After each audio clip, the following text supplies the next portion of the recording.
Hey there folks, in today's video I'm going to show you how to replace the light bulbs in your dome light on a Chevy Equinox here at the back of the vehicle for your passengers. So all you're going to do is take off this lens here with a flat edge screwdriver. You'll see there's a tab here and here, like a little slot. You're going to stick the screwdriver in and pop the lens off, just like that. Nice and easy. And then your bulbs are here and here. It's better if you have skinny or small fingers because it's hard to get in there. And then you just take the bulb out.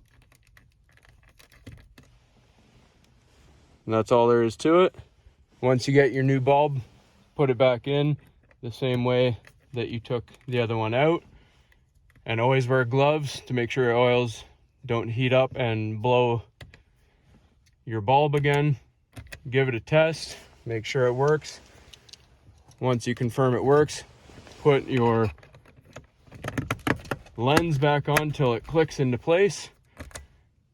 And the same thing also goes for the back of the vehicle here in the trunk. You'll see there's that light, and it's the same exact process. So I'll put a link in the description for which type of bulbs you need. And that's really all there is to it, folks. Hopefully you found this helpful. And as always, please like and subscribe.